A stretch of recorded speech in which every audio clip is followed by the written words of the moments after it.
Good evening. I'd like to welcome everybody to this regular meeting of the Scottsdale Unified School District Governing Board. Today is Tuesday, May 10th, 2016, and the time is 5:02 p.m. And if we could, Ms. Perleberg, would you lead us in the pledge? I pledge allegiance to the flag of the United States of America and to the republic for which it stands, one nation, under God, indivisible, with liberty and justice for all.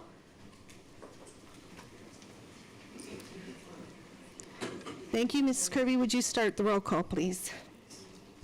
Pam Kirby, Kim Hartman, George Jackson. Barbara Perleberg, And Bonnie Sneed. All members are present, and we have a quorum. First item on the agenda is approval of the agenda. I'd like to make a motion to approve. I'll second it. All those in favor, please indicate by saying aye. Aye. Aye. That motion passes 5-0. The next item on our agenda this evening is student and staff recognitions and celebrations. Dr. Birdwell. President Sneed, Governing Board, at this time, Dr. McNeil and Dr. Van Echten are going to award some students and groups.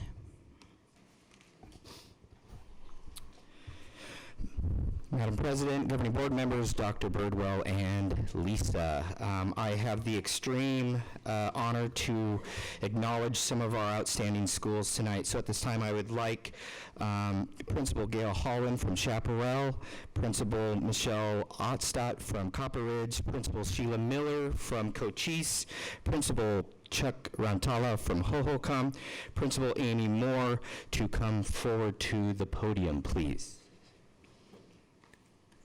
Let's give them a round of applause because they work hard every day.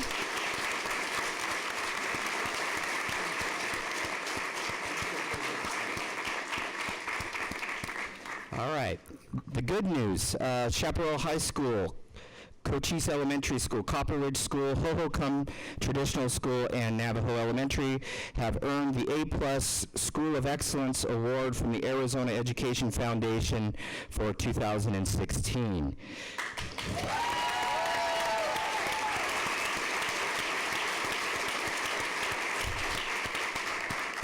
Yay is right.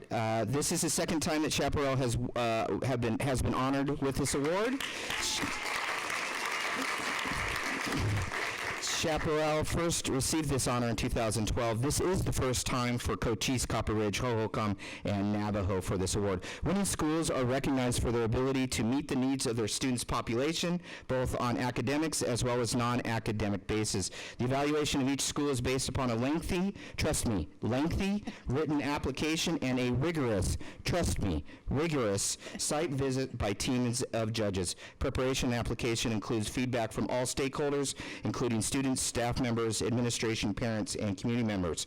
Congratulations to these A+ schools. They work hard every single day, and I can tell you that having 5 A+ schools in a district is extraordinary. So if we're not standing up and applauding for these schools, we are ashamed.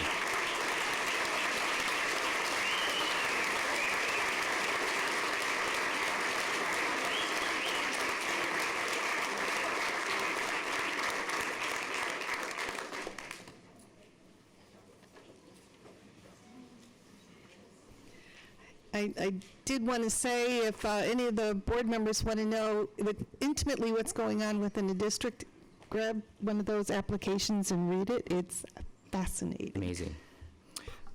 Next, I would like to have Principal Nancy Hudson and the Yavapai Robotics team and students come forward, coaches if they're here as well. Let's give them a round of applause because they work hard every day.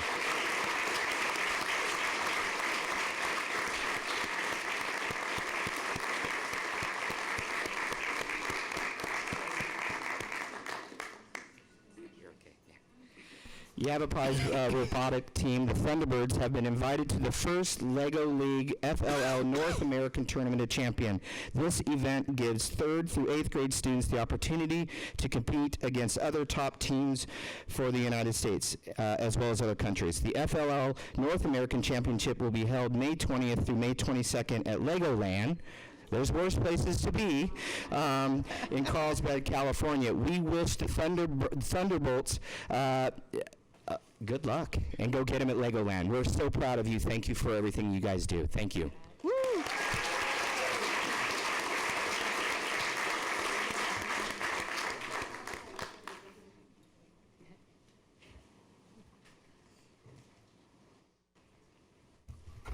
Thank you very much, Governing Board members. Dr. Birdwell. I also have some announcements to make from our secondary students, and if I could have Copper Ridge students from, let's see, it's the Wizards and Demolectron teams, if they could join me, and I believe Dr. Otstop, why don't you join me at the podium also? She might still be outside. Oh, they're doing. Hi, Coach. All right. The U.S. Army announced that 6th grade Wizards from Copper Ridge were named as the state winner in the 14th annual E-Cyber Mission competition. Whoa. Yeah. What a-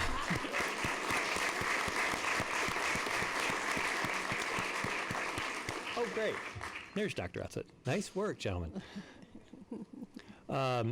This is one of several science, technology, engineering, and mathematics, or STEM initiatives offered by the U.S. Army Educational Outreach Program. The Wizards worked together with team advisor Mrs. Marina Rodriguez to create a new type of speed bump that has 2 humps in order to reduce speeding in school parking lots and neighborhoods. Most interesting. Additionally, a second Copper Ridge team, the Demolectrons, was awarded honorable mention in the competition. Congratulations, folks. Nice work.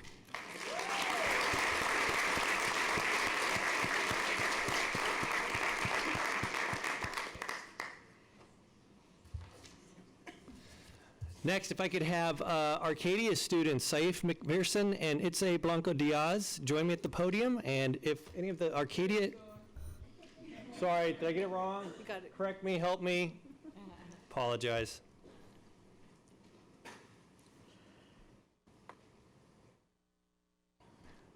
Saif McPherson earned a 3rd place award, and your first name? Okay, Blanco Diaz earned a 1st place award at the 27th Annual Arizona Japanese Speech Contest, an annual event that includes both high school and college students from Arizona. Students wrote, memorized, and presented speeches in Japanese before an audience of judges. SUSD will offer Japanese language in all of our 5 high schools this next year, so congratulations and thank you for representing us so very well. Appreciate that.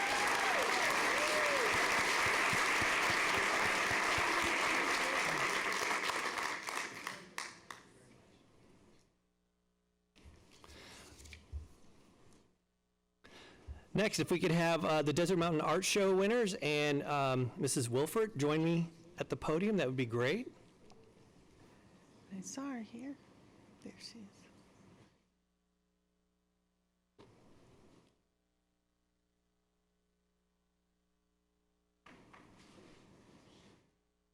Hi, welcome.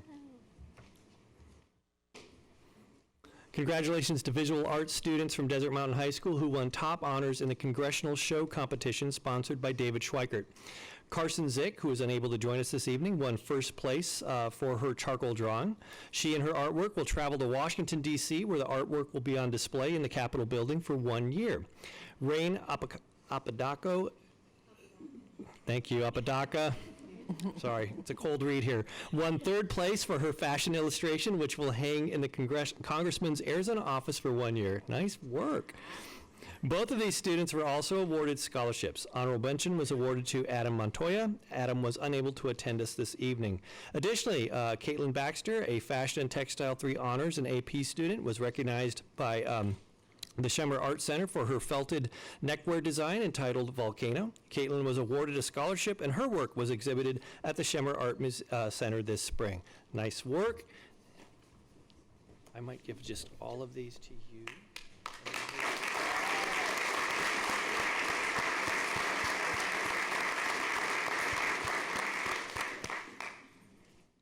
And while I have Mrs. Wilford, we're going to also take care of the Desert Mountain MIT Launch Club, if they could join me here.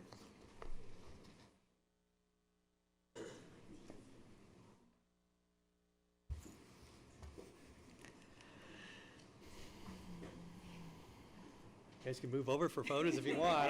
No. Oh, wow. Well, okay. I'll take that. Congratulations to the MIT Launch Club. We're the team of, oh, excuse me with the names. I'm sorry. Ikonchka, help me. Really? Well, really close is it? How do you say your name? Okay. And your last name? Help me with that one. Thank you. Tracy Zhang. Hey, with a name like Von Echten, I want to be respectful. So, Tracy Zhang, Laura Tuttleman, and Austin Stone qualified as finalists in the MIT International Tournament. Their new business launch program, which is a 501c3 nonprofit organization, has generated over $10,000 in revenue, and they are working with local churches to empower orphanages in developing countries which are trying to develop higher education platforms for our students. That's amazing work. Oh, hello, Mr. Carpenter. Nice to meet you. Out of all 3 teams that participated, they are one of 3 finalists. In April, the team will be traveling to Boston. To present, and this is past tense, sorry. In April, the team traveled to Boston to present their new business launch project to a select panel of MIT judges. Very nice work, you guys.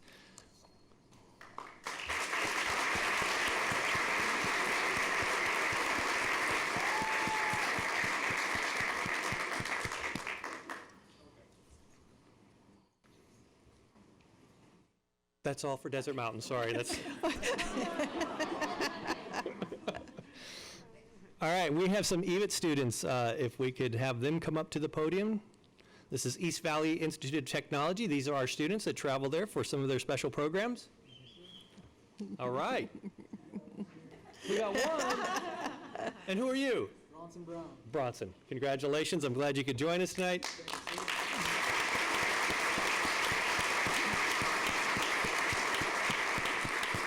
Recently, SUSD students who attend the EVIT program competed in a statewide competition.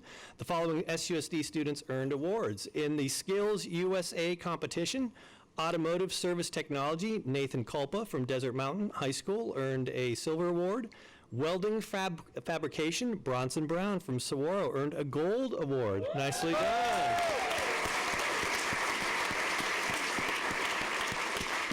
And in HOSA, Future Health Professions, Emergency Medical Technician, Heaven Gerard from Saguaro was awarded 5th place. So nicely done. Yay!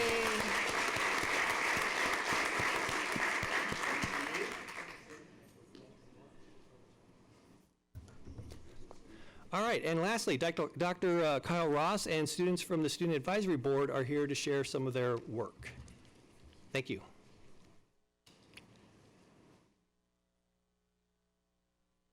Thank you, Dr. Birdwell, members of the board. As you may know, I've been working with the Student Advisory Board for the past 3 years, and it's been my extreme pleasure to do so. Twice a month, we are able to get together, and I'm humbly reminded that what we do every day is affect student lives. And a lot of times, we have adults that are sitting in rooms making decisions that affect student lives and are not always asking the students their opinion on it. So the Student Advisory Board serves that purpose. We have students represented from all 5 high schools, and these are student leaders on their campus, and they get together to offer a voice on behalf of all the students on issues that affect them. So I just brought a few of them with me tonight to say hi and let you know that they had a fun year. So we have our current officers who are graduates and they're on their way out, and we have 2 of our new officers who will be serving next year. So I'm going to turn the podium over to them. I'm going to introduce you to our current president, JT, and he might be a little bit tongue-tied. He got some good news about college acceptance right before we started here, so turn it over to you guys. So it's been an honor to serve on the board and work with other people who are really active in their schools and really want to make change for their fellow students. And it's been really great to meet several administrators that really control what the students kind of want to have input on. So it's been nice. I think I'll turn it over to my secretary and vice president, Amalia and Shoshana.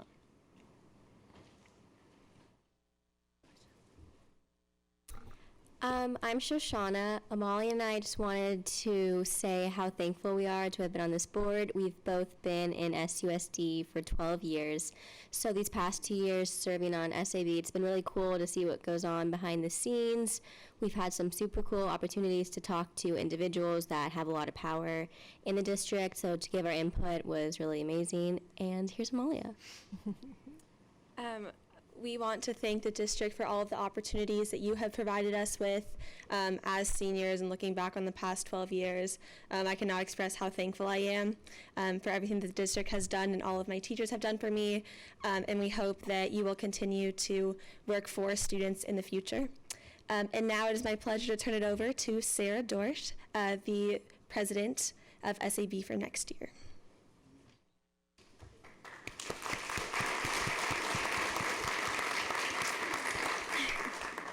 Hello, my name is Sarah, and we're actually next year, we are tweaking the format of the board a little bit to more of a focus group, and we would love for all of you to join us at some point. Stop on by, tell us what you do, what you would like to hear from us, anything like that. I am very honored to be a part of this board. I love being active in the school and the community, and just knowing what's happening and being an active citizen is important, and thank you. And this is my Vice President, Jordan Blue, and do you want to say anything, Jordan? Sure. All right.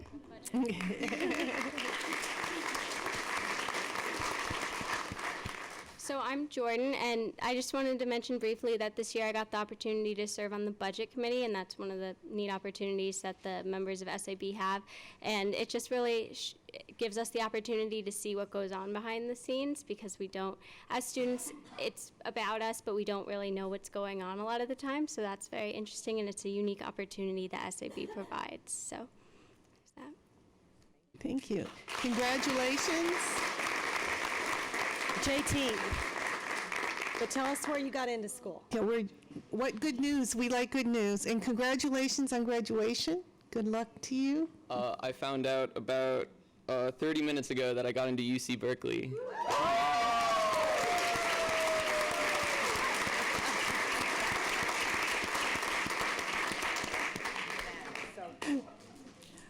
Thank you for your service. That's huge. Is that it? Okay. The next section of the agenda is public comments. And to begin, Julie Siniowski, and she has asked for a point of personal privilege to introduce her the Scottsdale Education Association Executive Board, and it's been granted. Thank you. Yeah, you guys know I'm not short on words ever. I would actually like to thank our executive board for all their hard work this year. They, between the executive board and our site reps, put in a lot of time helping other teachers in our district. Josh Pantier, Alan Meltzer, Anna Patterson, Tom Roxborough, Tom Vining, Tom George, Karen Durkach, our former past president, Roni Asali, Amy Parker, Tammy Diaz, and Claudia Vickers. Again, I'd like to thank them for all their work this year.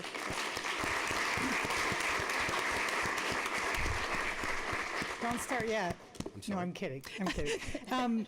You guys know that each month I prepare a little something to say, and I usually type it up in advance, and then I change it probably 15 times before I actually get here. And then I decided today to ditch this, most of it, and just kind of share with you what a typical day is for many teachers. And I'm sure teachers that are here can relate to some of this. So after going to a meeting this morning, I got out early, so I thought, oh yay, I have extra time. My shoe broke. I thought, well, I can fix that. I get on campus, I'm unlocking the gate, and my other shoe breaks. I thought, well, I can fix that. And then halfway through one of my classes, a student came up to me and said, the stage has been cleared. We're getting ready for a performance. We've been doing set design this semester, and we had two sides, a living room scene and a city scene. And this is on the middle school stage, so it's not real big to begin with. So it took a lot of work to get it all set up. Parent volunteers, hooking things to the rafter, making sure the door is secure and all this kind of stuff. So when the student came and said, the stage was cleared, my thought was, you've got to be kidding. And I could feel my heart just going up into my throat. Another teacher said, go check it out, just make sure, let's make sure before we react. So I go over there, and the student was absolutely right. The stage was totally cleared. Everything was pushed to the back of the stage. We perform tomorrow night. So my thought was, what do I do? And my principal came to me. He must have gotten a call on the radio that I was a little miffed as far as what happened. He says, what do you need? And my thought was patience and grace. I need to figure out how to set an example for the students. They knew I was upset. They were really upset. I have to calm them down, and we need to fix this. So fixing shoes, fixing an empty stage, this is what a typical life is for teachers. We figure out how to fix things for students, variety of students. 6th, 7th, and 8th graders I deal with every day in both of my classes, and I wouldn't trade it for anything. We just had Teacher Appreciation Week, and I do want to give a shout out to our parent groups for supporting the teachers in the variety of ways that they do in our district. Because without that type of appreciation, it would be tough to really continue to keep putting out that fight. But then I started thinking about all these teachers that put in their time day after day. They go to classes. They take other forms of professional development. They try to better their craft, trying to learn to fix things better and help students learn. And I had the privilege of witnessing this weekend over 20 of our teachers giving up their weekend to represent our school district as hosts of our state delegate assembly, which was held at the Scottsdale Resort. These teachers are great leaders, and I'd like to just share their names real quickly. If you're here, please stand up, okay? Kathy Skinner, Carol Kuna, Christine Marsh, Claudia Vickers, Ellen Meltzer, Carrie Kirtland, Joy Funk, Beth Parsons, Karen Wacker, Ian Steffen, Maria Hasse, Shannon Stapley, Matt Gromick, Steve Gesslinger, Heather and Kurt Robinson, Steve Conradi, Christine Thiel, and Kathleen Kelleher.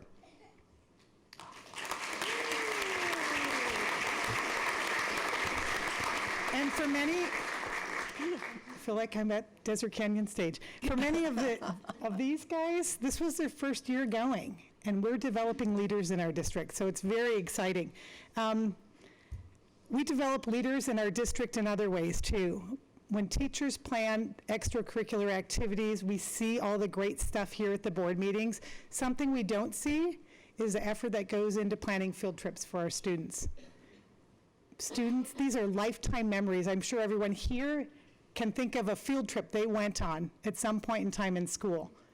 We need to make sure that we're not making it harder for teachers to plan these trips, and that we're actually assisting them in creating these great learning experiences for students. And then last, I'd also like to give a shout out to our all the teachers that put in the extra time after work, volunteering for our profession. I gave you an example of our teachers at Delegate Assembly this weekend. But another point is that we have a lot of teachers that go out and are activists for public education. They sign up for calling banks, they canvass, they go door to door, and they talk to people. And we do have some opportunities of getting out the vote.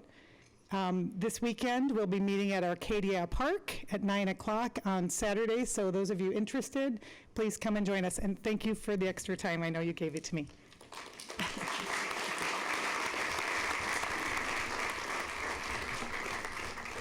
The next card is Mark Steinbeck.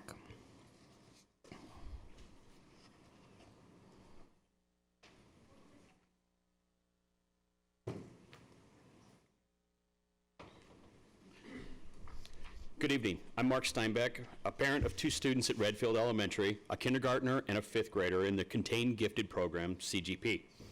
I'm here tonight to thank Dr. Dodds for her years of service, and also to the service of all the gifted children at SUSD, and to speak in support of the CGP program, specifically that of Redfield.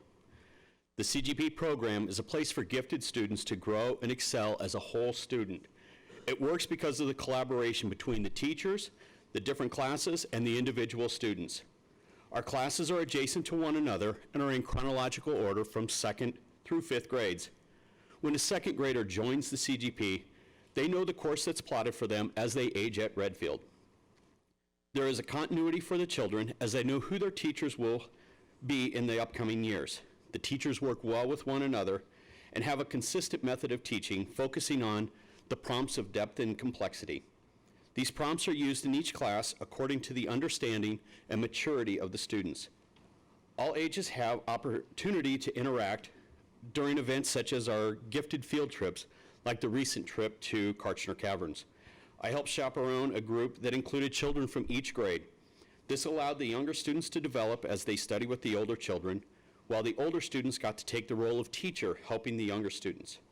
It's this collaboration between all parties that make this program meet the special needs of the gifted child. The CGP is critical for the students to compete, or critical for SUSD to compete with all the options that are available to families of gifted children. We are all aware of the charter schools in the surrounding districts that are vying for our children. We are very fortunate to live in a community that has so many options that are available. SUSD needs to market and promote our CGP options, both internally as well as to the general public.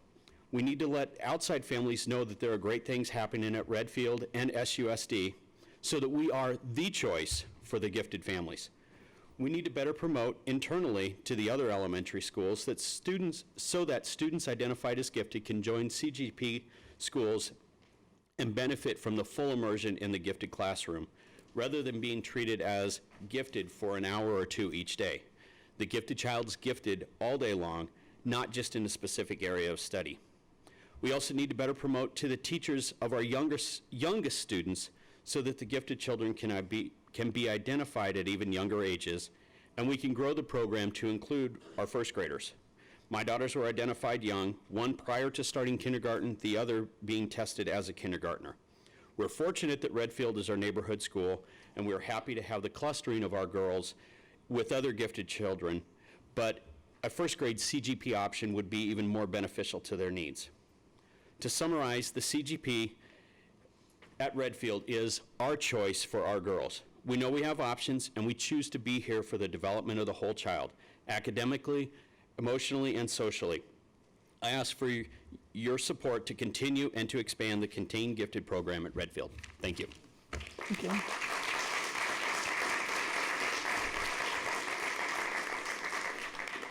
And it occurred to me that I neglected to read the admonition regarding public comment, so I will do so now. This is a portion of the Scottsdale Unified School District Governing Board meeting where we invite the public to make comments. Although not required to do so, the Governing Board values the input of the community, and we feel that it's an important part of communication with our stakeholders. Every card that was sent to me today was a non-agenda item, and please take note that action taken as a result of this type of public comment will be limited to responding to any criticism made by those who have addressed the Governing Board, or directing staff to look into the matter, or asking that the matter be put on a future agenda.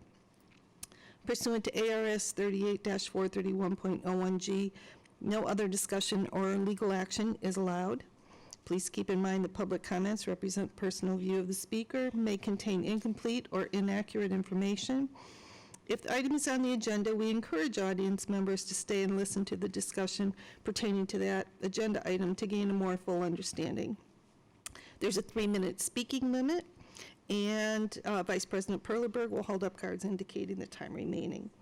In all cases, public comment is subject to reasonable subject matter, place and manner restrictions, and please word your comments so they're not defamatory or disrespectful in nature. So we have a card here that says Redfield CGP team. Is somebody from the team coming to speak?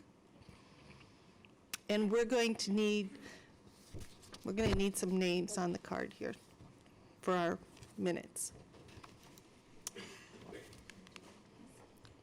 Just say them all. Yeah, if you want. Okay, they can fill it out. Thank you. Good evening, Governing Board, President Sneed, and Dr. Birdwell. My name is Jeannie Blum, and these are my colleagues, Beth Parsons and Ashley Pantier. We are teachers at the Comprehensive Gifted Program at Redfield Elementary School. Our program is made up of 4 self-contained classrooms, 2nd through 5th grade, where students have met the qualifications and completed the application process. We're here tonight to recognize and thank Dr. Kim Dodds, the current Director of Gifted Programs, for her contributions. As the Director of our Gifted Program for over 5 years, she has grown our self-contained programs, not only in number of enrolled students, but with the addition of CGP at Hopi Elementary and Ingleside Middle School. Dr. Dodds improved our understanding of gifted strategies, including gifted education tools such as the prompts of depth and complexity, universal concepts, and thinking like a disciplinarian. She has been a great mentor to everyone on her staff and provided support to us when needed.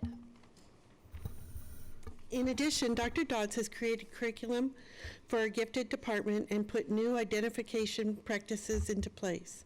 She has maintained parent involvement through Pages, a gifted parent group, Coffee with Kim, meetings that were held over the school year, and parent nights, all while also directing the ADVID and service learning programs. Dr. Dodds, thank you for your hard work and dedication. Dr. Dodds provided professional development through gifted endorsement classes for teachers within SUSD, from which over 100 teachers graduated. This has afforded them the ability to understand gifted characteristics and differentiation for those students who require it, so that they can have their needs met within the regular classroom. In conclusion, Dr. Dodds has truly been an inspiration and driving force for our gifted programs. She will be greatly missed, but we know she will do amazing things with our district professional development. Thank you, Dr. Dodds, for all that you have done, and best wishes in your new endeavors. Thank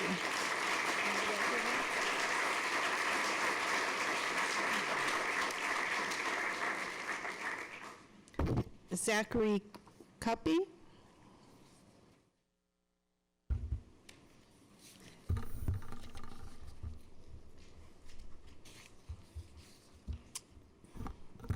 Good evening, Madam President, members of the board, Dr. Birdwell, Mrs. Como. My name is Zachary Cuppy, and I'm a 3rd grade teacher at Tonalia Elementary School. I spoke to the board about 2 years ago concerning the possible closing of Tonalia. Specifically, I spoke about keeping the Tonalia community together and keeping our school as a whole. But I am here tonight to talk with you about the frustration, disappointment, disgust, and downright anger of the Tonalia staff and soon to be the Tonalia community. Last night, it was recommended, suggested, offered that Tonalia be merged with Supai to become a K-8 school. This was brought to staff's attention during an emergency meeting this morning at 8 a.m. No representatives from the district or the board were present to answer or listen to our dire questions about our now uncertain futures, concerns, or comments, or even to support a staff that has been thrown around, tossed here and there, and moved from building to building. No one. Our principal let us know, but she too was in shock and dismay about hearing about this travesty and the mistreatment of her staff. When you look out into the crowd, you'll see a bunch of red shirts. These are just a few of the individuals you didn't bother to inform, support, or reassure. We are here tonight to say that we are a cohesive unit of dedicated educators that have a deep connection with our school, our community, but also our professions. We are teachers. We handle this district's greatest asset, its youth. We work tirelessly to give our students the best education we can. We spend nights, weekends, vacations, and holidays developing in our own professional craft and making sure that we give our absolute best to all of our students. It's not about what is happening, but how it's happening. Is it the best educational decision for our students, our families, and our educators to inform us with 2.5 weeks left of school, after transfer periods are done, after positions in other districts have been filled, after vacation plans have been made, summer school has been planned, and parents have been informed? To be treated so negatively, to be thought of, to not be thought of, to not be considered, or to not be heard, shows us that we are working in and with a district and a board that seems to not respect the position of educator and the Tonalea community as a whole. This seems like a slap in the face to the teachers and staff of Tonalea, who have endured mistreatment, moves, changes, and a whole host of other disturbances. Unfortunately, teachers and soon-to-be families are asking the question, SUSD schools, is it the best choice? Thank you.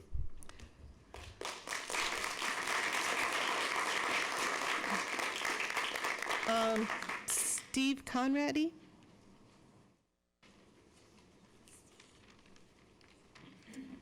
Board members, Superintendent Birdwell, I would like to reference and respond to CFO O'Brien's proposal for 123 funds from the last board meeting.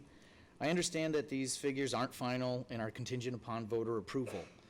That being said, the reason I feel compelled to speak tonight is how 1.75 million, or 35% of the money, was allotted to capital expenditures. Mr. O'Brien mentioned those expenses ranged from outdated computers, software licenses, to broken windows. I do understand that SUSD is in need of capital money, but to take that much out of the potential 123 funds is not the way to do it. This money is to settle the lawsuit over the 301 inflation money. 301 money was passed by the voters to help support and compensate teachers, not to pay for broken windows. This proposal appears to me to be robbing Peter to pay Paul. This is unacceptable. Being a teacher in SUSD for 11 years, I have dealt many times with outdated computers, software that isn't up to par, and classrooms that are detriment to learning. Just last week, when temperatures were going to be 90 plus, the heat was turned on.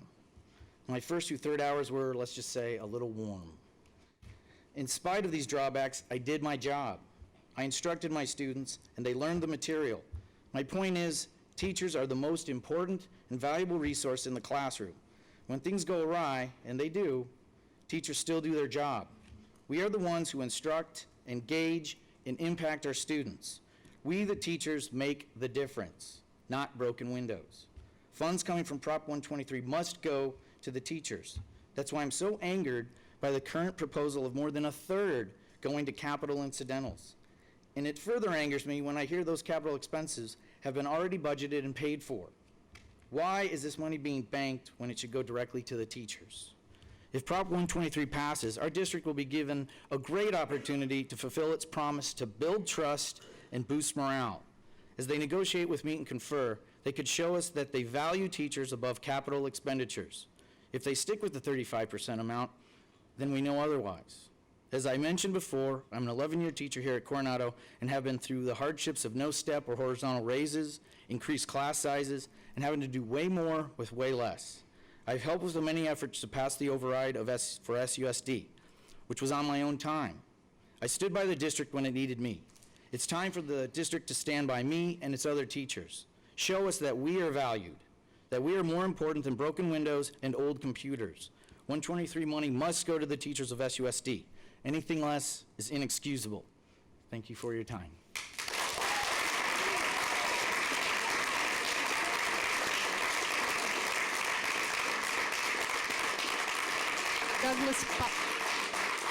Douglas Brower.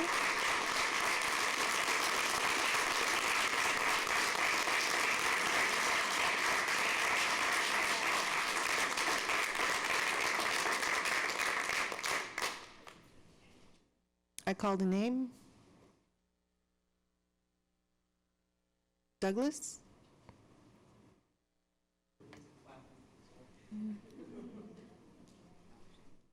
Douglas Brower. Hi, Pam. It's nice to see you all this evening. Thank you for this time. I just want to reiterate what this fine young gentleman had to say. As a parent and also a husband of a teacher, the knowledge that some of this Prop 123 money could be spent on brick and mortar as opposed to heart is really troubling. The thought that this money that is designated for teachers who do amazing things that you've all witnessed here tonight, teachers who spend more hours than you can imagine making sure that students get opportunities moving forward for them in their lives. It's very disconcerting to understand that brick and mortar can be more important than the heart and soul of really what the district is, and that is teachers. Without amazing teachers, it's nothing. They're the first line of contact for your customer, which is the student. It's important that you realize that this money is and should be all about the people that make this district, and that's the teachers. If you go up and down Pima Road, you see a line of private schools popping up. Why is that? Part of the reason that you see that is they see an opportunity. They see that they have an opportunity to gain students from our district. Why is that? They see that there's a reason that they can come in here and build something and make it work. I'm concerned that they can do that because what are we not doing? We're not putting money back into what makes this thing work, and that's the teachers. As a parent,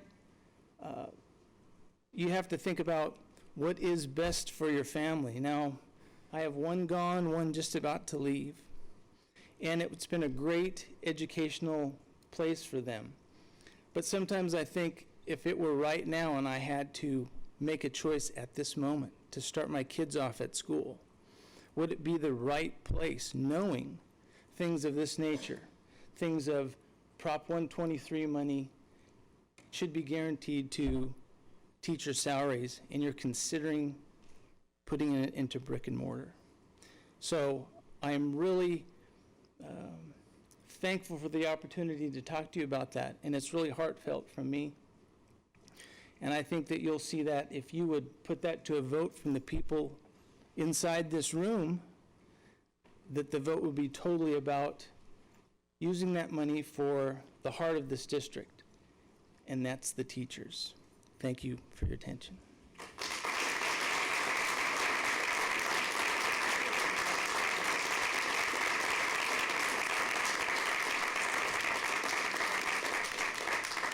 Sandy Kravitz. Good evening, governing board members, Dr. Birdwell, and Sandra Como's understudy. As Arizona Teacher of the Year and Chaparral English teacher Christine Marsh has said, whether Proposition 123 passes or fails, we have to come together and focus on what's next for public education in Arizona. So I'm here tonight to urge everyone here in this room and anybody watching at home to join us, to join Ms. Marsh, the Arizona Education Foundation, Valley Interfaith Project, and advocates for district public schools from across the valley and state at the state capitol on Thursday, May 19th at 4 p.m. for a rally to unite in support of public education. Show our governor and state legislators that we demand more investment in our district public schools. If you have never been to the state capitol, show up. If it's out of your comfort zone, just get there. For several years ago, I'd never been there. It's great. Show up. Show that you care about our students and our teachers. Again, that's Thursday, May 19th at 4 p.m. at the state capitol. I hope to see you there. If you need a flyer, I have some. I'm over on that side of the room. I'm pointing to the left. Thank you very much. Have a good evening.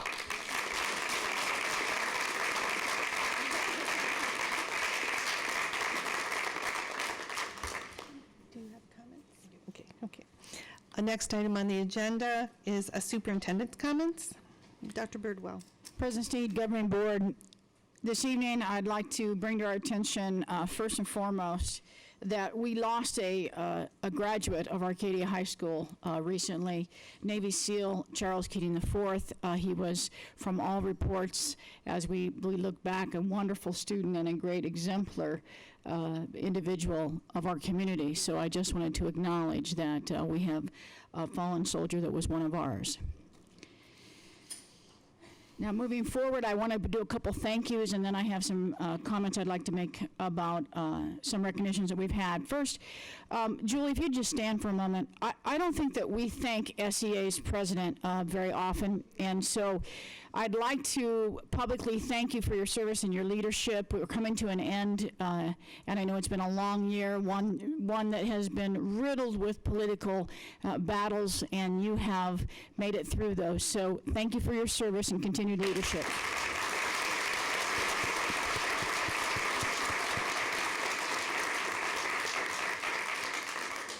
And Governing Board, we had 4 Scottsdale Unified High Schools that were nationally recognized in U.S. News and World Report. Arcadia, Chaparral, Desert Mountain received the Silver National Awards, and Saguaro received a Bronze Award. In addition, Desert Mountain was ranked number 14, Chaparral number 20, and Arcadia was recognized as 26 in the state of Arizona. So congratulations to our high schools for that national recognition.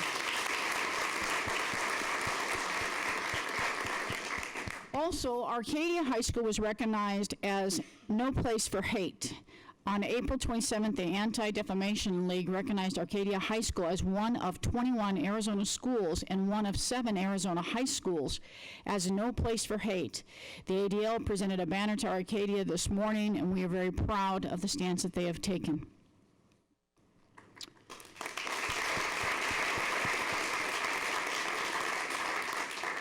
And Go Dons, the Coronado JAG program was recognized as the 2016 JAG Program of the Year. The JAG program earned first place for the banner and received a banner and first place for overall display. So congratulations to our Dons.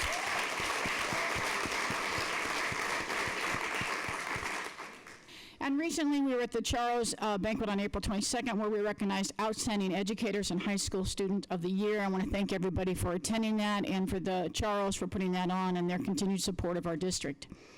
AZ merit testing is completed. Hoo-ha, hoorah. That is a long process, but our teachers did a great job. We've got everybody tested, and we expect to see some results in June. And then I want to thank our marketing department as the new magazine, Advantage, hit the mail in April, and we've received some really positive comments from the community. So thank you to Christine Harrington and her team, and what a great job that they did with that. If you haven't seen one, take the time. They were really well done, and it is worth the read. So congratulations.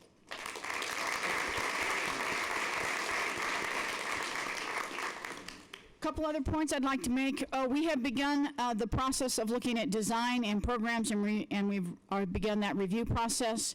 Please know that you'll see a posting come up for gifted teachers as we have reviewed. Yes, we too believe that the first step in making sure that our gifted program is moving forward in the way that it should is that every school should have at least one gifted teacher. So we are advertising right now and looking for more gifted teachers so that every single one of our elementary campuses has a gifted teacher assigned to it. So that is in the process right now. We'll be doing some interviewing. I'd also like to announce that we started the Bond Community Input Meetings. I think it's critically important to understand that nothing has been decided. There are many discussions taking place. The Governing Board has been in deep review for a month, probably more than they have ever wanted to be. But we have to look at everything before we ask the voters to go forward and to pass a $240 million bond if the board decides that $240 is an appropriate amount. So in that process, we go out to our communities. We started in Coronado last night. We go to Saguaro tomorrow night at 6 p.m., Arcadia the following night at 6 p.m., Chaparral next week on the 17th, and Desert Mountain on the 18th. For those who have spouses that are working at the district level, just tell them you won't be home for 2 weeks. But we are out every single night communicating, gathering input. Why so? Because we don't think we have all answers by ourselves. And Tonalea, I'll be there tomorrow at 8:15 a.m. Didn't know you had a meeting today. Would have liked to have been invited. But I'll be there tomorrow morning, and we'll have some conversations about what opportunities might exist for our Tonalea community. I will say this, if whatever change does occur, I can tell the governing board going forward, we would not be recommending any loss of employment or any loss of jobs or any removal of positions. We're talking about a facility potential change because we've outgrown a temporary location that was meant to be temporary, but you've already outgrown it. So we'll have some conversations tomorrow morning. I look forward to that. That is on my schedule as well. So again, I appreciate serving the community and the governing board, and we want dialogue, we want input from our community, and we are never afraid of complicated and complex conversation. We welcome them. So thank you, and thank you for showing the red tonight. Thank you. Thank you. Thank you, Dr. Birdwell. The next item on the agenda is consent agenda. Mrs. Kirby. I'll move to approve the consent agenda as submitted. Do we have a second? I'll second. Okay, Mrs. Perleberg seconded. Mrs. Kirby made the motion. All those in favor, please indicate by saying aye. Aye. That motion passes 5-0. Thank you. And with that, we'll be sending down some paperwork to sign. During the information discussion items, 8A, potential bond financial update.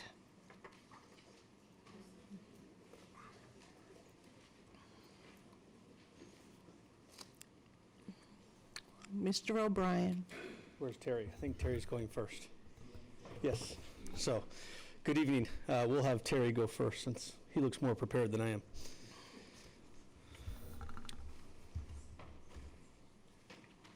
Where are you? We'll start with THK. Got it. Thank you. Good evening, President Sneed, governing board members, Dr. Birdwell, and Lisa.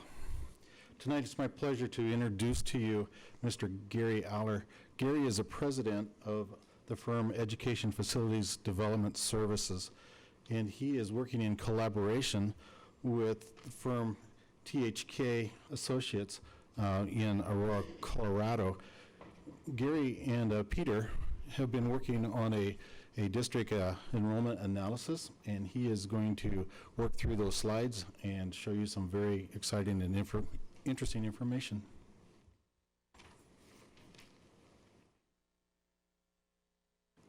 Thank you, Terry. President Sneed, Governing Board, Dr. Birdwell, Secretary Kumo, and the staff, principals, and teachers, if there's a few left. I want to thank you for the opportunity to come and present tonight. I also want to take the opportunity to thank you for all the hard work. It's really wonderful to come from the community and see all the things that happened tonight and all the celebration, and it really cements what I'm going to talk about tonight. So it was really good. So the district commissioned a study from THK out of Colorado, as Terry said. The study was done by a group, not local, to really take an in-depth look at the district and see where the enrollment was headed. Arrow down. So the purpose of the report was to examine the enrollment potentials for the Scottsdale Unified District over the next decade in your enrollment areas of the district. So we took a hard look at all the demographics. We took a hard look at by grade. We took a look at every school. We took a look at all of your learning communities, and we looked at the district as a whole. We looked at the historical data, and I can tell you're already a little bored with all the numbers, and I haven't even gotten there. But we looked at all the historical data. Historical population of your district, the households, the makeup of the households, and how many kids are in each family. What's happening at the building level, the multifamily that's going in, the single-family homes that are going in. We looked at all that data. We also met with economic development groups, both with the city and outside the city, to see what was going on. within your district, and then we projected some enrollment over the district, and we came to some conclusions. So I'm going to start out with a lot of numbers, and I'll kind of just go through them a little bit at a time. When we look at the total Scottsdale Unified School District, PTA means primary trade area, or the area that was looked at. We can see that from 2000 we had 216,373 people within that population, students within that population. And in 2015-16, that population had risen to 244,000. So climbing. If we look at the trend from 2009 to 2016, we can also say we went from 228,000 to 244,000. So the district is growing in numbers, students, that's for sure.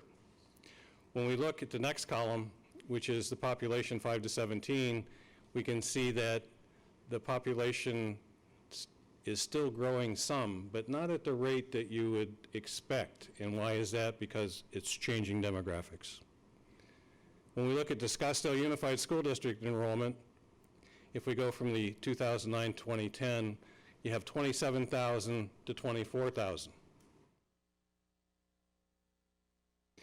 So even though your population is growing, your student population is growing some, the population within the district itself is falling. We're going to look at a curve of that in a minute. We can also look at the total population of Scottsdale Unified School District versus the total demographic population, and about 80% is within the district, but your capture rate, when you look under the hood at the data, your capture rate is closer to 50%. That's another problem that we're going to discuss, issue in a minute. So when we look, we had to go further to understand what was happening in the demographics of the district, and we looked at charter schools, the other public school, we looked at private schools. And when you look at those from the 09 time to the 2016 time frame, you'll see that they're growing. Charter schools grew in percentage a great deal. When you look at the loss of the district versus the increase of the charter schools, it almost equals out. Not quite, because we, even in the private schools, as was mentioned earlier, if you go down Pima Road, you find out that private schools are actually growing in numbers too. So when you add those up, it means that we are losing students. So we tried to summarize your entire district on one slide. We tried to give you a lens looking down on your entire district so that as a board, you can see where things are going. The upper green, blue lines, you can see your district is growing in total population.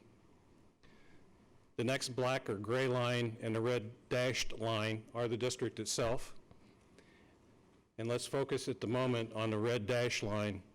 From the 2009 timeframe to the 2016 timeframe, you can see there is a definitive trend statistically that we are trending down. The numbers show it, and this is representative on this particular graph. So that gives us a little pause. When we look at the opposite side, the orange line down below with the red dash line is the charters plus the private. So you see that population is growing, and the trend line over the same time frame is growing, and our loss is obviously going to the charters and the private. You can't help but the conclusion, and what we heard even earlier tonight, even though it was somewhat anecdotal, is that there are a lot of parents that no longer consider Scottsdale Unified School District the place of choice. They're choosing to take their kids to another location for various reasons. And those reasons we have to think about tonight. As we look forward in our graphs to the future, we have to think about what that really means to the district and where we need to make our investments and where we need to provide the leadership for the district to have an impact. So if we take that top dash line, it would be really easy. In the old days, when it was going the other direction, it was easy. We just say, hey, we're growing in numbers, let's build more schools, let's hire more teachers. And it became a pretty easy analysis.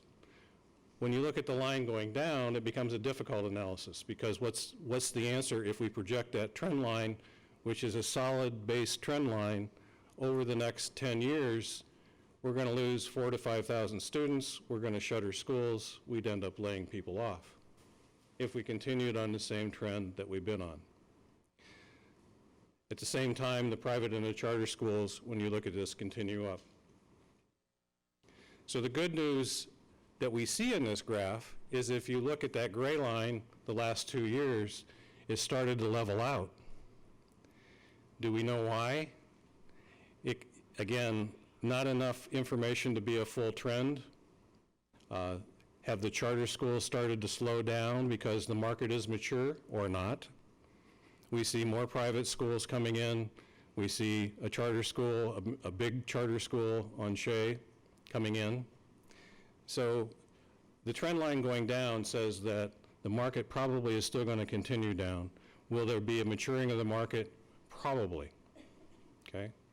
What's going to make the market mature for the charters and the private is going to be somebody else being the choice.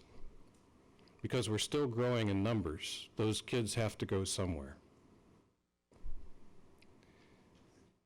So our opportunity is, how do we make that gray line go back flat or actually increase?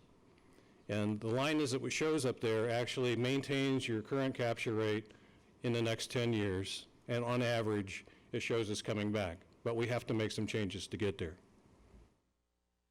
So the report would have been easy if we would have said, shutter schools, lay off teachers, continue down the ramp. That's what the trends are showing. That's not what we're projecting for the district in our studies, because we have population growth and we can see what our competition is doing to become a choice school. And what do we need to do to change that? So we took those off of this graph. This is what the report is now showing. And to get there, you'll see at the top, facilities are a big issue. We'll talk about facilities a little bit more in just a second, but facilities are a problem. And on the surface, when you look at the market, when you see a brand new shiny school on Pima Road or Shea Road, as a parent, you want to put your child there. Not in all cases, and we'll go a little deeper in that in a minute. But one thing that we need to do is look at our schools in order to keep our population, our capture rate at the same, so that we increase with the increase in the population of the school district. We need to do an analysis of our schools. We also need to look at our curriculum. And you could hear tonight, which was very interesting for me, was gifted teachers in all of our elementaries. Why are we doing that? Well, we heard a parent up here tonight talking about what a great thing it is. Yeah, it's a great thing. I mean, you can compare it to what the international market says about an IB program. Okay? The educational market is changing dramatically. And just coming to this meeting tonight really opened my eyes about what's going on. It's incredible, the change is happening. And as a board and as a district, we gotta prepare for those changes and make them. So curriculum is number 2. Number 3 is getting the instructional improvements we need and the resources we need into the classroom.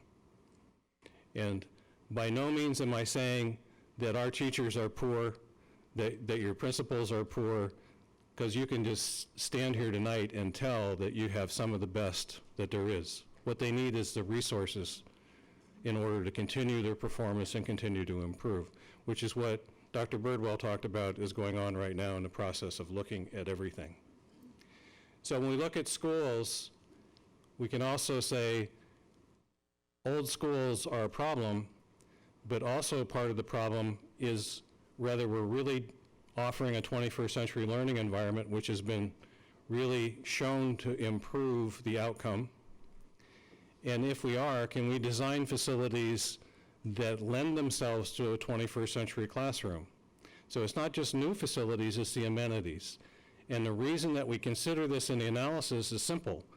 Why are the high schools of the district a place of choice for parents? And it's really easy to answer that question. We have full athletic programs. We have performing arts facilities. We have everything you could ever want your child to do and get engaged with at our high schools.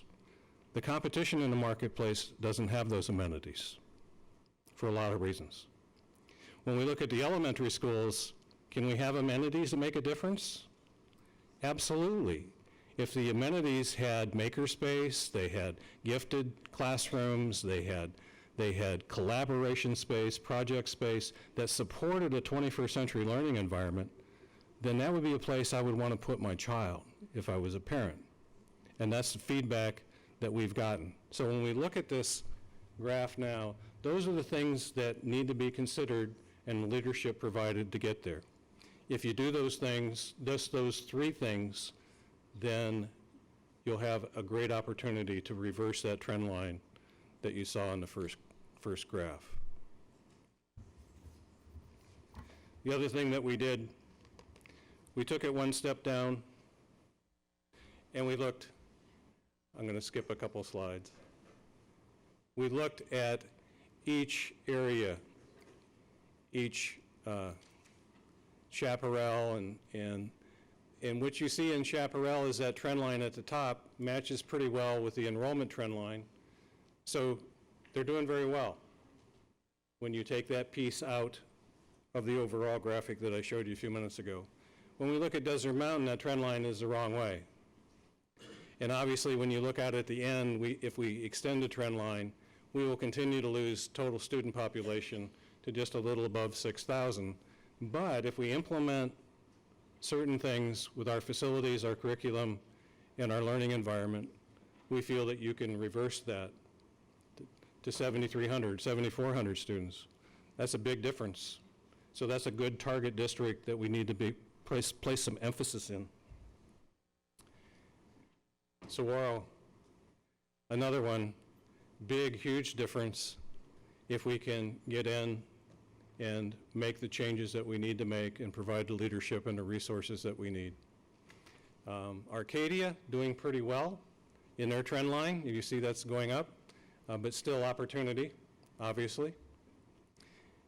Coronado, again, some major opportunity for us. And that's basically the report in summary, to try to get you enough information and enough detail to see where we are, where we've been, and where we're going, and what's the worst case scenario if we take no action, and what would be the best case scenario, or a better case scenario, let's put it that way, if we do take some action. So with that, thank you very much. Should I open it to questions? And just so people understand, this is the second time that the board has, we had a study session that was dedicated to this. So a lot of us asked our questions at the time, but if there's any board member that wants to make a comment, ask any questions. If I could, President Sneed. Yes. One thing I wanted to really emphasize, again, from our study session and from the report, this isn't about capital bricks and mortar necessarily. Okay, that's part of the equation. The other part of the equation is supporting our teachers and our principals and getting resources into the classroom, both from facility standpoint, curriculum, and our learning model, getting that into the classroom and supporting them to do their job. We believe they know how to do their job. That was obvious tonight. Mm-hmm. If they had the resources, they could do a lot better, and if they had those resources, we could turn the curve. Dr. Birdwell? President Sneed, Governing Board, to that point, and I want to thank you for understanding that it's not just about changing a building. As we met with the community last night, the very first beginning of the dialogue was the first thing that we're going to address is the academics in our schools, and putting together strategic academic plans in order to make sure that we're providing the very best academic environment as well as learning and engaging our students. So that is our number one focus. Brick and mortar, as it changes, we're happy to have those better learning environments, but the reality is, first and foremost, we're going to take care of what's happening inside the buildings. Our first focus going forward next year is going to be the Coronado learning community, and we are very committed to creating a shift in our community. And again, thanking the governing board for allowing what is a rapid change process, which we know is not ideal. But putting world language in was a piece of this. Being able to look at gifted teachers is another piece of it. Putting together an academic improvement program, which will bring support in the appropriate areas, will be another piece as we go forward. It is rearranging some teaching assignments, but in reality, it's an academic improvement focus that we're working on right now. So thank you, and that does tie right to what you're saying. We're working on the curriculum instruction piece, and we realize that that's critical. And we'll share you'll be successful. Thank you, Terry. Thank you. Mr. Wooster? Yes, President Sneed and governing board members, there is a second half to the discussion, and let me go to it quickly here. And that is with the student capacity analysis. And again, this is a presentation that was made at the study session, but to toggle in or dovetail into what was just stated, to really understand the curriculum within the building, the question has always been asked, what is the capacity of a Scottsdale Unified School, and how do you calculate a capacity? And the answer, when that has come up, has always been a hesitant answer to say, well, it depends. And so this analysis is to demonstrate that it can be statutory obligations, it can be classroom quantities and types, and it can be staffing. In order to make a reasonable and level analysis with equilibrium, I chose Pima Elementary School. And Pima Elementary School is a facility, K-5 facility, that is well balanced. 3 K classrooms, 4 1 classrooms, and 4 second grade classrooms. 3, 4, and 5 all have 4 classrooms. And you can see that over on the east side of the campus there are multiple SPED assignments, administration that is modest, compact, as well as there is music and other facilities on campus, and a nice cafeteria. So in order to start this analysis, it takes the understanding of how many students are inside the campus, who's on campus. And so you'll notice, just mathematically added them up. I created a matrix. And so if we follow the yellow bar, you'll notice that there is not a K or pre-K classroom at Pima, but there is a Title I that serves pre-K students. And then of course across to the right, you'll see that there totally is 550 students on campus. Now that is a 100-day count, population and or enrollment. That then leaps forward, again following the same yellow bar, and we're going to study and look at the effects of the Arizona School Facility Board calculation of capacity. Statutorily, pre-K is not included in that calculation, and so that is a gray bar on the left. But the Panda Title I spaces or uses are, as well as 1 through 6, and that is a 85 square foot per student assignment, and then for 7 and 8 a little more. But you'll see that our 100-day population at 550 is there using approximately 70,000 square feet. That is equivalent to approximately 127 square feet per student. And then you can see the 100-day capacity that leaps over to, if we use the SFB multiplier of 85 square feet, that school capacity would be 46,000 square feet. So there's roughly a disparity of 30,000 square feet. And then you can see the SFB capacity, based upon his calculations, again, by square foot, is close to 700 students. That leaps forward to another study to say, well, how many students by ratio can we accommodate? And that ratio is a target ratio of students to teacher and or FTE in the classrooms or spaces. And again, I've added a pre-K, knowing that is a desirable point of view. And following the bar across, you'll see that at the end of the day, using special SPED or special education on campus today, we can accommodate approximately 688 students. That would be our capacity. So it goes back to the same question again, but the more accurate descriptor of student capacity is basically the spatial accommodation of educational occupancy. So what does that all mean? It means that we as a district, need to begin to do financial projections. If we were to change the architecture or the structure or the programming by way of the brick and mortar we've heard as a descriptor, we need to start looking at how do we create square footage for the need and defining what that need may be. So within this matrix, again, using the pre-K and the Panda A title and K through 6 through 8, some SPED classes that are fundamental, you'll see that just multiplying the different numbers of students, student assignments, we have an approximate square foot total of 23,000, 24,000 square feet. But that's not the whole story. When you go to another level, you begin to look at the matrix of what else is on campus, and that easily can be art, band, music, strings, of course, gifted, as we've talked tonight. Those activities, those programs are on campus and they're active. They're occupying areas in square footage. And again, multiplying out those spaces and those uses, you'll see at the bottom of the page from the previous total included, including media center, computer labs, multipurpose, you'll find a facility in the 67, 68,000 square foot range. That's exactly close to what we have now. And so you see that there is an equilibrium, there is a balance between what we see and what we use. And then, of course, it may expand depending on what we decide to add. This is important because Mr. O'Brien is about to follow to talk about the cost of facilities and how do you assign a cost to a facility. And so at this point, we have been working through each and every school site. And we have a spreadsheet that is very similar to this for every school.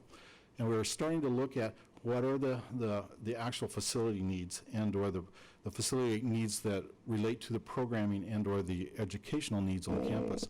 This happens to be a rebuild point of view. So you can see that it is important to manage the asbestos in the facilities and do appropriate sustainable demolition, as well as perhaps new services, new building facilities. There's our 688 students using a multiplier of 100 square feet per student, and again, different market-based costs per square foot. Soft costs, which include professionals of all types, contingency, FF&E, so that we are buying desks and chairs that are appropriate for a new facility, as well as the allowances for some of the expenses. And we arrive at the bottom, a cost for, or a budget for a facility of that. Now these change in small numbers. You make small changes, the numbers change in a large way. And so there's much dialogue that goes into the discussion of how we change, how we facilitate. So with that, again, a review. I thank you. I'm always open to questions and happy to answer them for you. Mrs. Kirby. Thank you. And it's also important, we've seen this presentation too, so in a work study, and most of the questions were asked then, but I just have a procedural process question. I'm going to direct it to Dr. Birdwell because I'm not sure that, if you could go back to your last slide. Sure. So in my question, I'm not asking about PEMA, because I know this is just an example, so it's more just the process of how we're going to have this discussion for any elementary school that we're considering a rebuild for. So on the line, the third column, it says our current population is up at the top, 548. I'm assuming that's what current population. And it looks like that in this modeling on this particular Excel spreadsheet, that the math ties to a projected population of 688. And if we change 688 to 800, the math would flow, kick out a new number. So I get that this is just a modeling. But overall, when are we going to engage in that conversation about how big do we build these schools? Because that will then ultimately drive the number for the bond. President Seed, Governing Board, Mrs. Kirby, it's twofold. There is a general discussion that we'll continue forward with here in May, and we have a couple more board meetings where we're going to discuss some of the fine-tuning pieces, including ideal size, which quite honestly, if you're building to allow for a decrease in enrollment and increase of enrollment, and have that little bit of an accordion kind of concept, we'll want to have that discussion so the board knows, yeah, it's a really good figure to put $18.5 million for a rebuild. Or the other piece of that says, is all of the FF&E outdated, or will any of the furniture that currently exists in the school be carried forward? So is that cost slightly less? So those conversations we'll be having here in May, so that the board takes it into consideration. What that means is there's a potential that we don't bring you necessarily a 240. The board may say, you know what, given the conversations we've had, we believe that 220 is a better figure. That back and forth conversation occurs. What we will be providing here at the end of May is a list of all of the pieces, including what the community gave us when we went out to our forums. We'll put those in. We'll start with rebuilds, run those through a spreadsheet, deducting the dollar amount, and then football fields, tracks, transportation, the little bit of technology that's in there, those pieces, and then say, here's the balance. Now, at any point, the board can say, I'm comfortable with it up to this moment, or I'd like to see this moved up higher into that process. So we need a meeting that just does that, and we have one scheduled coming up that we've put nothing other than financial discussions. And all of those little pieces begin to get refined so the board's comfortable with the dollar amount that you would go forward on a bond. Thank you. And I'll yield the floor to my colleague, Mr. O'Brien. Mr. Jackson, did you have a Yeah, question? I'll be real brief. Mr. Worcester, I just wanted to take just a quick moment and thank you for, this is outstanding work, and I know we are looking at potentially going to the community for a lot of money to rebuild some schools, and this kind of detail, I think, in the way you've explained it, certainly gives me confidence that, you know, that the process you go through is a very thoughtful process, and I feel much better as a board member as we move forward with this process because of this type of this information that you're providing. It's clear.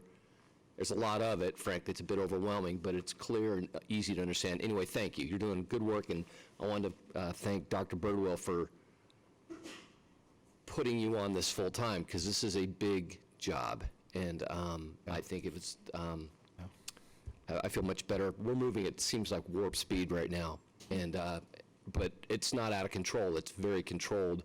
I feel very good about where we're going. So anyway, thank you. Right, thank you. It's my privilege, my pleasure. I wanted to thank you, too. This is probably the third or fourth time that capacity explanations I've heard over the years with this district.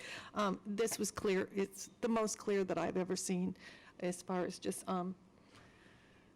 you know, understanding that, just estimating how much a building costs, it doesn't just come out of the blue, that it truly, especially if you're focusing on the instruction inside the building, that it truly has an impact on the square footage and has an impact on the cost. Right. So, right. Thank you. Very good. Thank you so much. Next item on the agenda is item 8C, information discussion item, revisions to the student code of conduct for the One more up here. Oh, one more? Three-part presentation. Oh, okay, there were two things on the agenda, sorry. He flipped himself to the last because sequential ordering. Okay. Gotcha. Good evening, Madam President, members of the board, Dr. Birdwell. Very similar to my, my other two presenters, this has been shown to the governing board at a work study session, and tonight I am going to summarize some of what we discussed and put it into a little bit more of a summary and maybe not as much detail. But so a few things on the bond, some general items, some conditions. You know, one of our top ones is to maintain a neutral tax rate, so no tax increase. And we talked last time a little bit about how we can do that and working through that, and we'll talk more as we go along. Rebuild and renovate facilities. So we've seen several rebuilds over the few work studies that we've had as FMG Group has come in and shown who might need to be rebuilt, and then some renovations to other facilities. Life cycle costs. for all sites. So again, as we've listened to FMG and seen that every building, whether it be the roof, the building envelope, the carpet, the parking lots, they all have life cycles, and we need to make sure that we're staying up to date on those. We have a transportation fleet that over the life of this bond, maybe not necessarily in the very beginning of it, but over the life of it, we'll start to need some refresh in some of those vehicles and making sure that we have the most safe bus vehicles that we can for the district. And then just some security and safety updates. So we're always trying to make sure that our students and our sites are secure and updated and being able to be as safe as possible with our students. Again, as I showed last time, this is a little bit of summary of kind of the big picture categories that we're looking at. So rebuild and renovate at just under $185 million. Safety and security at just over $3 million. We have our life cycle, just under $46 million, and transportation at $6 million, to come up to the 240. Again, with even some discussion tonight and some discussion we just had, as we continue over the next couple work studies, this can change a little bit depending on what we prioritize and the discussion that the board has. So these might change again. Again, we're just trying to look and start this discussion and continue the discussion to get to the final point. So how would we do this? As I mentioned, we want to try to keep a neutral tax rate.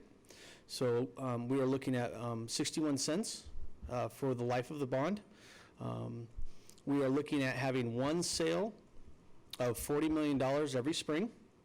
So as we discussed a little bit at the work study, that might be a little bit earlier in the spring, a little bit late in the spring. We'll watch some of the interest rates, see where our best sales times are. So that will equate to 6 sales over the bond. So we'll have one every spring for 6 years. And as we talk about tax rates, as we know, the assessed valuation of the district will go up or down. It's been going up over the past few years. We've been coming back out of the recession. Again, as we start to see some of the new builds and items like that, the tax rate could go down. So we want to watch that and see how we go. And then, as I explained, FF&E is a little bit different in this bond than it was in the prior bond. In the prior bond, we were not, by statute, allowed to purchase FF&E. In this bond, we will be able to, but the statute has changed that instead of paying it off over the entire life of the bond, which is normally around 20 years, that we have to pay it off within 5 years. So a little bit of a change. We have programmed that into the tax rate, so that's built into what we've looked at in this tax rate. I'll answer any questions. Danny, can you go back to the recap with the amounts on there? Right there. Can you, just for the audience's sake, explain life cycle? Sure. What you mean by that? Sure. I'll do the best I can, and Terry can nod or nod.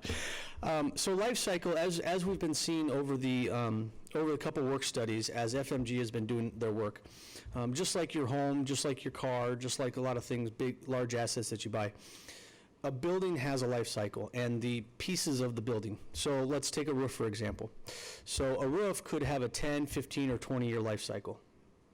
And so as we've built some of the high schools, some of the middle schools, as we continue to rebuild some of these elementary schools, we need to program into bonds those life cycles. So if we anticipate the roof lasting 20 years, well then in 20 years we need a program to be able to replace that. If we life cycle the carpet out for every 10 years, well then in the bond programming that we have going into the future, we need to make sure we account for those. So a lot of it is waterproofing of buildings, roofs, building envelope, carpet, paint, parking lots, those items that need to be refreshed to be able to extend the usefulness of their life.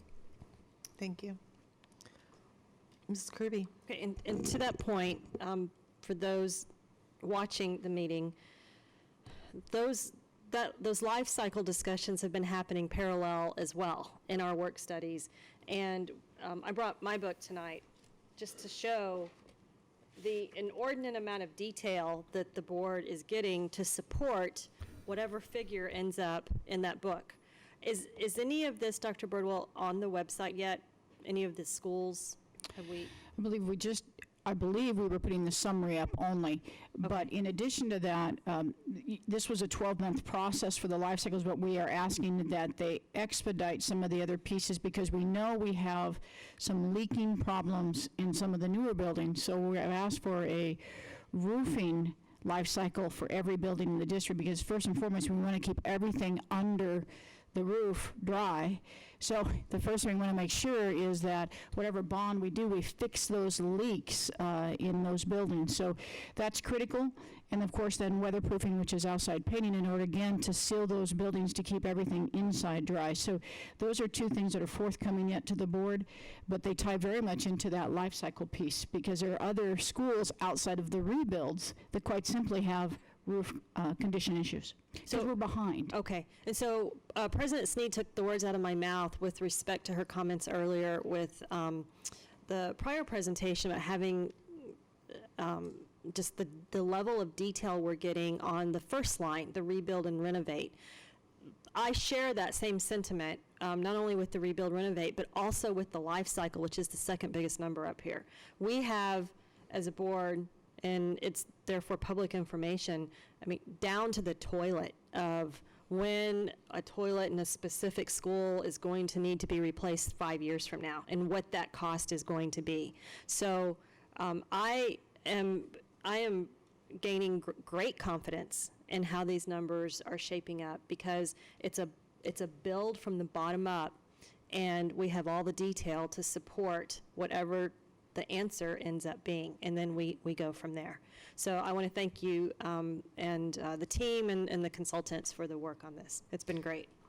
I think we are starting to challenge Dr. Holmes' staffing spreadsheets on how big our Excel spreadsheets are with the detail behind this. So I don't know, he's not in here. Oh, there he is, Dr. Holmes. Appreciate that. We're going to challenge you. Danny, one of the things that I feel like I have to point out is while these numbers look really big, one of the things, and I know I drum this in all the time, but we have to realize that for the past 7 years, our district has had to give up about between 9 million, 9.5 million every single year that is supposed to be going to these things. And we've been cognizant of the economic problems out in the community. And I think we've been very sensitive to trying to stretch things as far as we can. And while, coming from the classroom, that is the heart of our school. But we have to really, even in this budget that we just looked at today, 9.8 million is going back to the state to balance their budget, and that's what we should have to do some of this stuff. So I think we've been very responsible with our dollars, and I think in order to build capacity, these are things that we have to take a look at. Thank you. Thank you. Ms. Hartman. Thank you. First, I wanted to just underscore my board member colleagues and really thank yourself, Terry, really the members, outside consultants that have really supported the quantitative side of this. It's a tremendous amount of detail and thoughtfulness, and so yeah, there's a lot of incremental credibility that's being built through this process. I do want to also underscore that with any important investment decision, there's a quantitative and there's a qualitative side. And I think we are really hitting the nail on the head and the bullseye on the quantitative side. I continue to look forward to that qualitative side, and that qualitative side being the things we talked about tonight, which is the input of our community from the community process, our teachers involved in that process, what the academic and the curriculum parallel path and commitment looks like to this. It's just a balance of it. And I also realize that the decision making isn't a perfect linear process, because we're going to have to make some important financial decisions before maybe we have all the qualitative decisions. And it wasn't lost on me when Mr. Eller in our projections, our enrollment projections, that actually say enrollment potential, not enrollment projections. And I think that's actually a subtle but a really important point, because it is potential. It is absolutely our potential to seize. And we do have a great platform, and we do have a great community of outstanding teachers and outstanding administrators, but every single one of us is going to need to pull together to ensure that qualitative side of the promise is equal to the quantitative side. And I truly believe we can do it. But I just want to underscore that it is going to take all the stakeholders together to work together to achieve the enrollment potential and the potential of this district. So thank you. Thank you. Thank you very much. Now, we will move on to item 8C, information discussion item, revisions to the Student Code of Conduct for the 2016-17 school year. Dr. Sackos.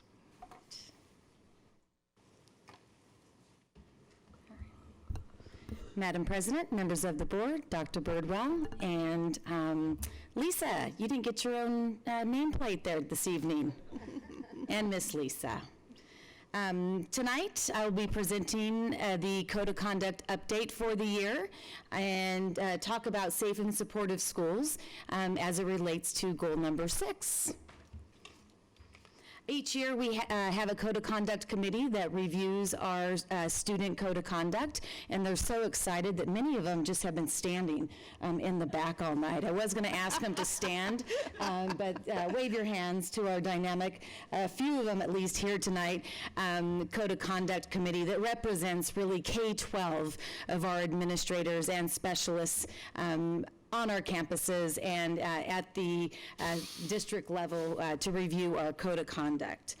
You've seen this before, that our purpose is always to align our Code of Conduct to federal, state, and local laws, and to ensure that we are consistent in our use of the Code of Conduct in our application, and of course that we utilize data to inform our systematic interventions. And we always want to ensure that we focus on positive climate and, of course, that preventative model.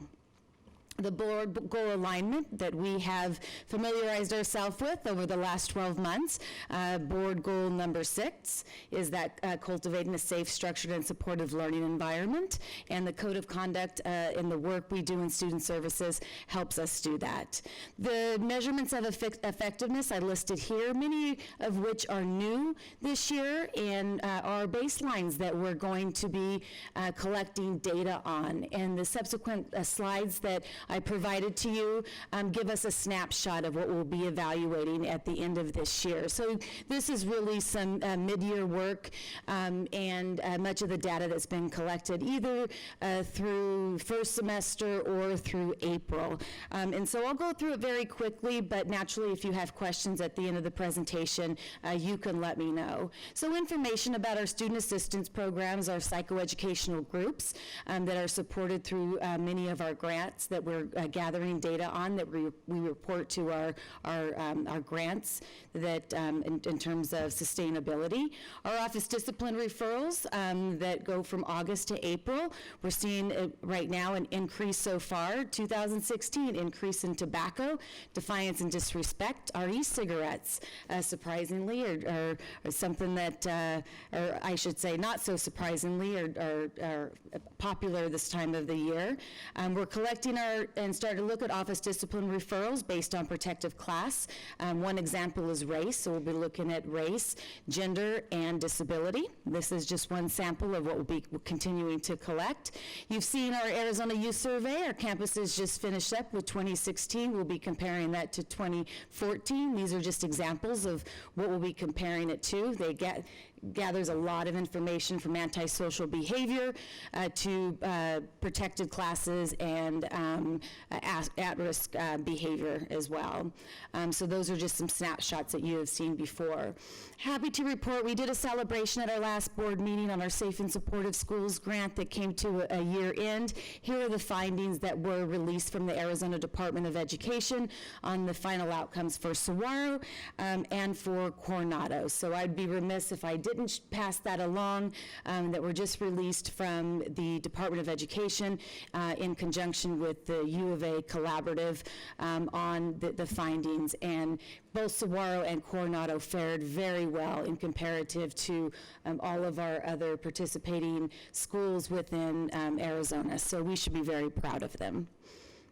With that, the changes to the code, no real substantial changes specific to federal, state, or local law. We are moving to a matrix that help our campuses really define a minimum for a first offense like violation and by level. So we can help our campuses to really differentiate our K-5 kids from 6-8 kids to 9-12. And there is language in there for mitigating and aggravating factors, which still allow for our campuses to have that discretion as an administrator based on, based on those aggravating and mitigating factors. Students, of course, with disabilities versus if, this has happened before, based on, so you can go from that minimum to maximum consequence. We're also working with the athletic directors this year on the athletic code and really highlighting those major incidences such as drugs, alcohol, assault, and hazing so that we're consistent from campus to campus when it comes to that athletic code of conduct. So we're finalizing that work in the next couple of weeks. With that, there's always training that needs to be done anytime we continue to do some adjustments, and really this is just more for formatting and with the matrices. And so we'll continue to do that, the data analysis and that expansion of the Tier 2 intervention, because of course we want to focus on that prevention so we don't have the repeated behaviors. Do the training on the use of the matrix so that we do see that consistency in the use of the code, and make sure that campuses understand the mitigating versus the aggravating factors. Title IX is a big issue right now specific to the Office of Civil Rights, so we want to make sure we're doing the training and that we are fair and that we are not turning a blind eye to bullying, and we're addressing these issues specifically when it's based on a protected class, and then naturally keep our eye on the disproportionality in discipline when it comes to race, gender, and disability, because we are seeing a lot of guidance from the Office of Civil Rights in that particular area. So of course we want to make sure that we are following their guidance. And with that, I'm happy to take any questions or comments. Dr. Sackos, my only question is about timing. This is for Student Code of Conduct. Was the book already published for 16-17? No, it's not published. Okay, and will this be online as well? So it'll be updated in the book and online. And is this something that we have to take action on, like in a following meeting? Yeah, the Code of Conduct is not anything you have to take action on, specifically because there's no policy changes, which naturally that would come from legal counsel anyhow, so there's no actual substantive changes specific to policy. So no, you don't have to take action on it. However, I welcome any feedback that the governing board has for us. And the second question was, is this published online? Yes, we've actually, in the last few years, have moved primarily to online, and we provide the campuses with very minimal hard copies of the actual book itself, and we provide them on a request only. So it's a very big fiscal savings to do very few books. Okay. Thank you. You're welcome. Any other comments, questions? Okay. Thank you very much. Right, you're welcome. And we have one action item this evening. It's item 9A, proposed issues to submit to Arizona School Board Association, ASBA, for 2017 political agenda. And board members were provided with last year's agenda that ASBA moved forward, so you can use that for reference, or we can just say submit the same thing we submitted for the last 4 years. It seems pretty thorough. Still applied. Anybody have any specific thoughts? I noticed that my request to fund district additional assistance that I bring up several times a year is on there, so I'm covered. But if there's anything else, otherwise we'll just send through what we sent through last year. And every one of our concerns did show up on their legislative agenda. Most districts send in pretty much the same thing. The other thing is determining who our official delegate will be to the ASBA Delegate Assembly. And that is, I believe, September 10th. It's a Saturday. Mrs. Perleberg, can I nominate you to do that again? I'd be honored. Okay. Thank you. So, do we have anyone who would be an alternate? Mrs. Hartman? Does that mean yes? I would be honored to be Ms. Perleberg's alternate. Okay, so this isn't an official vote, but we'll just, so our delegate will be Mrs. Perleberg and alternate would be Ms. Hartman. Congratulations. We will send that in tomorrow. Just make it sure you're back for the gala. Foundation galas that night. Oh, it always is. Yeah, that's true. It always is. The good news is the delegate assembly, they've got it really down. Yeah, it's very smooth, much quicker than it used to be, so. Awesome. Okay.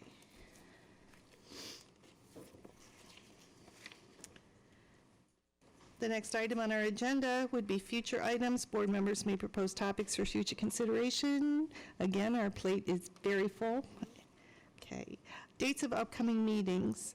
Thursday, May 19th, 2016 at 3 p.m. we have a study session.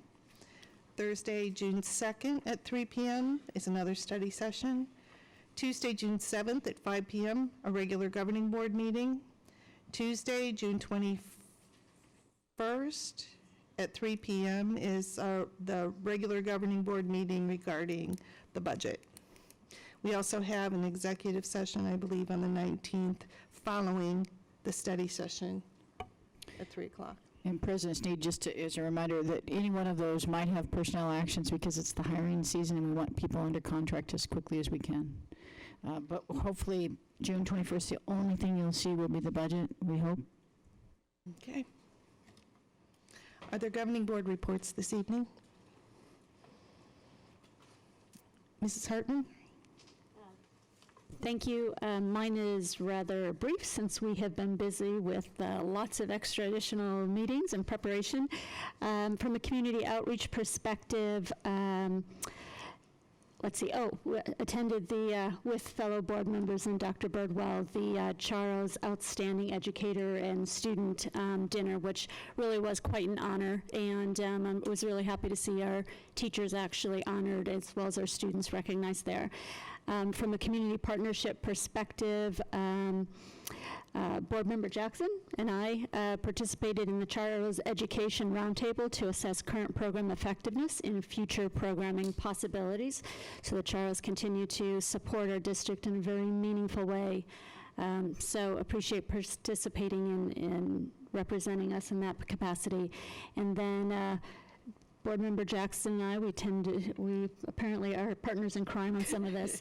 Also have been working hard and participating in our bus meetings and preparing for what 2017 can look like in terms of career pathways for our students. Thank you. Wonderful. Mr. Jackson, do you have anything left? Well, I'm actually, this one isn't something, this is a future item. Tomorrow morning, I'll be at Supine Middle School watching to participate in the Charles. I believe Supine is being awarded 2 technology grants, each one for $12,000 or $12,500, I think, actually. So very exciting for Supine Middle School. So I should know more details, but that's the nuts and bolts of it. So anyway, tomorrow morning. Please pass our thanks along to Charles for everything that they do for us. I will do that. You do that. So with that, I'll make a motion to adjourn. Nobody wants to? I'll say. Oh.